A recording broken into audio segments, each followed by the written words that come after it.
Bienvenidos, bienvenidas, queridos amigos y amigas de Cinefilia. Hoy vengo con una reseña muy especial, ya que no vamos a hablar de la película de Kubrick 2001, Una Odisea en el espacio, sino de cómo se gestó, cómo Kubrick se creó enemistades con el equipo y, lo más importante, cómo Kubrick desveló el final a un periodista. Sí, lo has oído bien.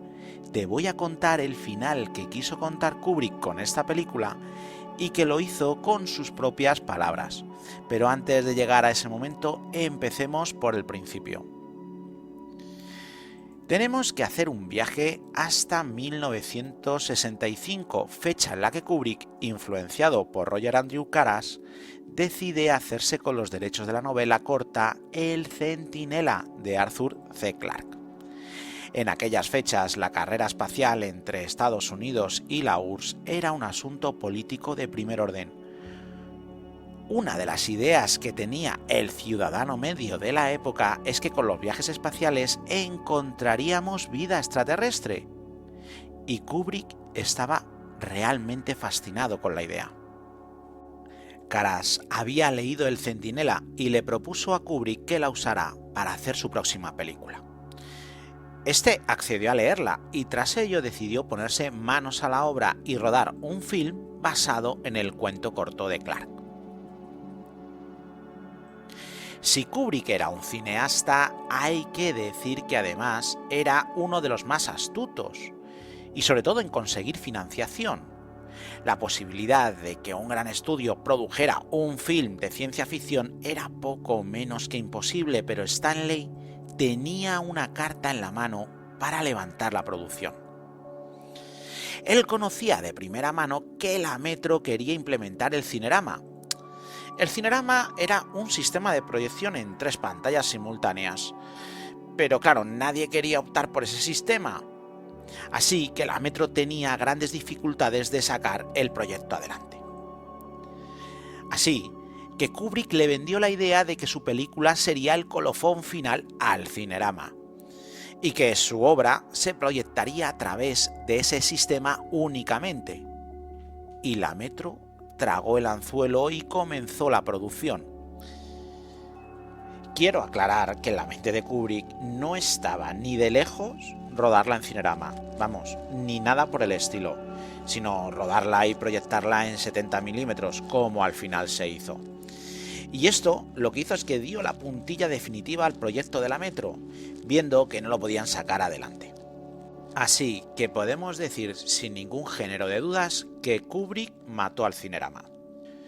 Pues con esa primera marrullería del bueno de Stanley empezó la película. Pero si alguno se cree que fue la última, no te marches porque créeme que hay muchas más. Veréis, la Metro había sufrido un fracaso estrepitoso con Rebelión a bordo y no se pedían permitir otro fallo de aquellas características. Kubrick lo sabía y entonces tenía como fecha inicial del rodaje agosto de 1965. Pero para evitar tener encima siempre a los directivos, decidió una jugada maestra, que fue no empezar hasta pasadas las Navidades del mismo año, el 29 de diciembre de 1965. El nerviosismo de los directivos de la Metro era palpable.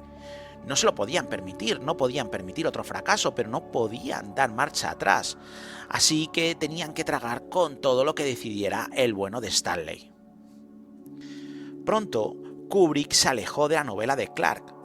Su idea ya no era hacer una obra sobre el Centinela, sino hacer una película que fuera una obra visual completa, una epopeya, una experiencia única al espectador donde pudiera ver la inmensidad del espacio y el principio de la humanidad como jamás se había visto antes.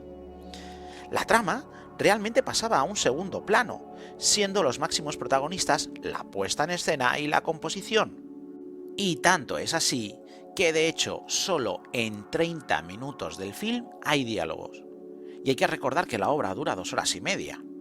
Esta ausencia de narrativa hizo que ninguna de las grandes estrellas que buscó la Metro para arrastrar al público a la pantalla quisiera aceptar ninguno de sus papeles. por lo que al final tuvieron que recurrir a actores totalmente desconocidos o directamente de segunda fila. En el planteamiento de producción, la película tenía que durar 3 meses, pero debido a que Stanley reescribía y reescribía el guión constantemente, se alargó a más del doble. Se rodó tanta película que el montaje del film duró la friolera de 2 años. Kubrick no quería que fuera una película al uso y para ello las imágenes debían de bailar con la música que debía de ser excepcional. Sabía que era igual de importante la banda sonora que todo lo que había rodado. Y mucho más, la banda sonora iba a ser más importante que cualquier trama. El encargado de realizar la banda sonora era ni más ni menos que el grandioso Alex North, creador de bandas sonoras como Cleopatra o Un tranvía llamado Deseo, y que ya había trabajado con Kubrick en Espartaco. North compuso 2 horas de música original para Kubrick. Durante meses trabajó en la música de 2001 y se la entregó para montarla con la película. En la fecha del estreno, North llegó a la premiere del film como lo hacía constantemente con todas sus obras y vio horrorizado cómo ni una sola de sus composiciones fueron al final montadas por Stanley. Toda la música de North fue sustituida por piezas clásicas y no le había avisado. Esa actitud de Stanley hizo que North no quisiera volver a trabajar con él en la vida y jamás lo volvió a hacer. Con la película enlatada, los directivos de la Metro pidieron ver el film en donde habían invertido más de 10 millones de dólares. Tras ese primer visionado, ninguno entendió absolutamente nada de la película.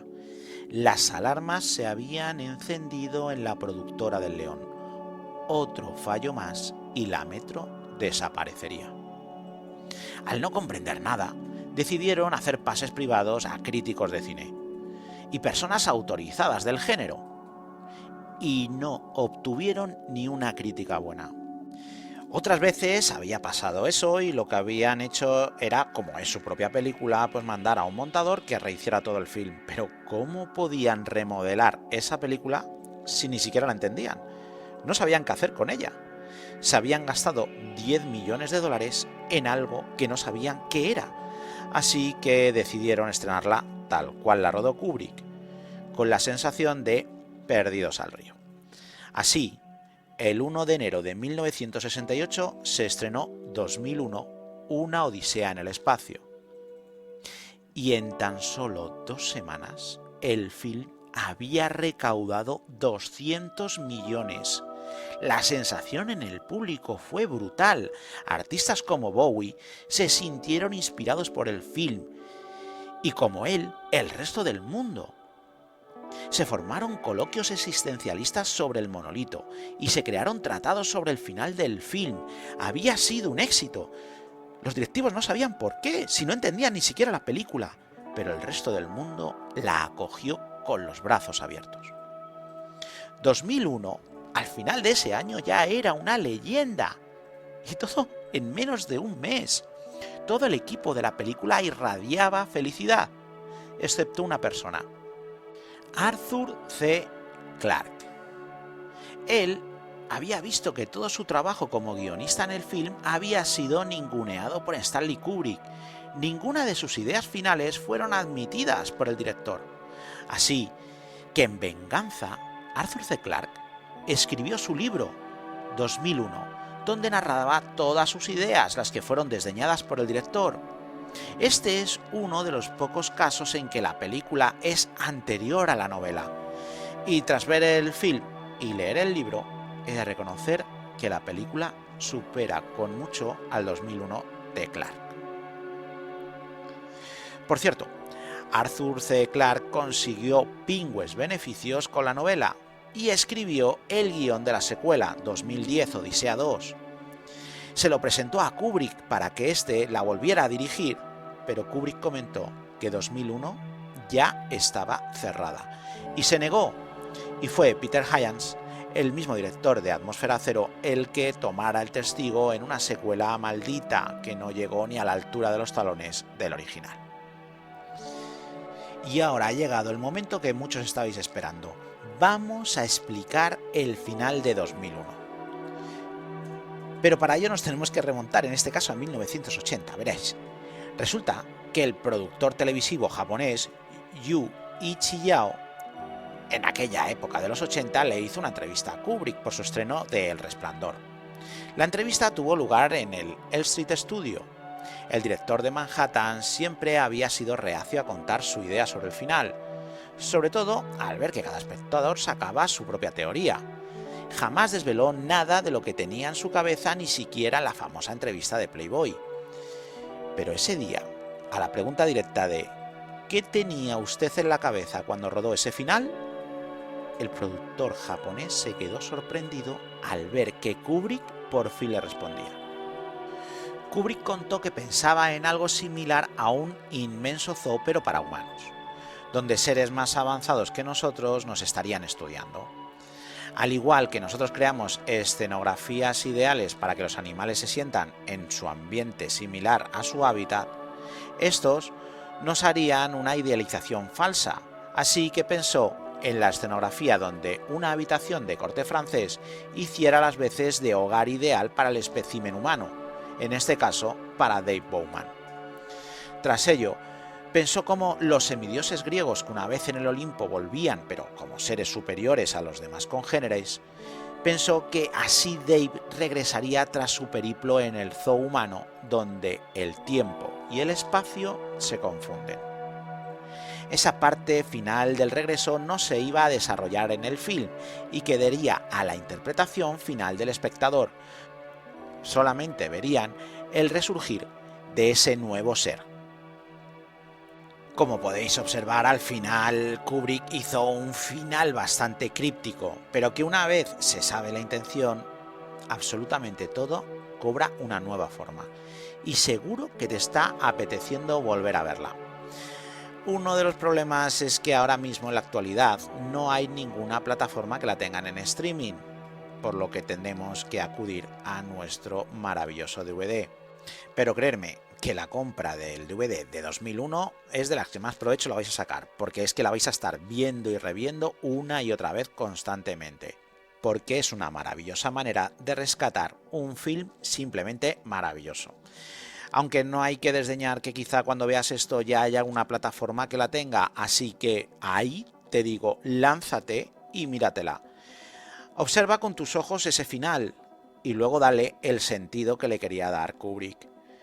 Y será una experiencia fabulosa. Y ya solo me queda decirte que si quieres que todas las semanas te recomiende una película de calidad como esta, pues ¿por qué no te inscribes como suscriptor? Estaremos encantados de que pertenezcas a esta fantástica tribu de cinéfilos. Y si te ha gustado el vídeo, dame un like.